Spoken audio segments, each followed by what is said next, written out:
بسم الله الرحمن الرحيم الحمد لله رب العالمين وأنا قاعد أحسن عمر عديسي وكجرن أكتهين إنشنا العديسي أما أبوان عديسي وحن ما إذا لا تعلى يستي أما عندوني أنا إذا ضوبه هاس إنفر بدن بشرة كم يضاع يقص على سطين ضوبه واللي بدمر كهوب بالنادنه هاس المقعد وحل يده هديد وهاس هديد بايان ما تأذين وضع هاس هديد وحن وهديي أو دوبي أو قلت لك هديد ودقي قبلها الصوماليات meel walba ha joogeen aad iyo aad waan u salaamaya hablaha Soomaaliyeed baan heesta ugu talagalay heesta qaybteeda labaadna waan idin hayaa iyadana dib baan idin soo duubi doonaa oo hooyooyinka Soomaaliyeed aan ugu talagalay sidoo kale qaybteeda saddexaad oo dhalinyarada wiilasha Soomaaliyeed ugu talagalay marka heesta waxay ku bilaabmaysaa sida tan anoo hooyigayga jooga anoo u habaystay seexo markaan heesta sameeyay waxay ku hamiday naftaydu inaan hadiyad ugu dhiibo hablaha Soomaaliyeed idina iga hooyo maanta wanaaga lagu hodmaaye hablow haybadiyo akhlaaqda hubqaadka wanaagsan diinta hogaasiyataan xishoodka iimaanka qalbiga u hoyda hidaayada uu ku siiyay allaha haadiga ahaaday xiskaagana kuugu hooyay la soco waa hadiyad weyn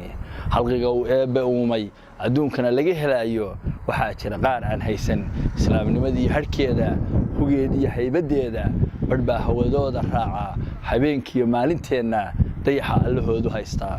halka waxaan uga socdaa ah hadii uu kugu hagaajay dariiqa saxdee hagaagsan oo hamisidu hagar la'aanta haweeyay kaaga yeelay islaam hodan oo nimcaysan sawl baro hadalka eebe intaad haysatood helayso hankiyo hiigsiga awoodda yaraanta cilmiga ku hoobso hidaha gabadhnimada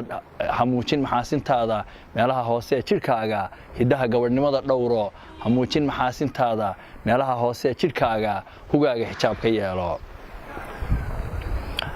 hansire yeelo hawayso himada caaliya sareysa waxa tahay hooyadii midii hagayso habaysay haliyay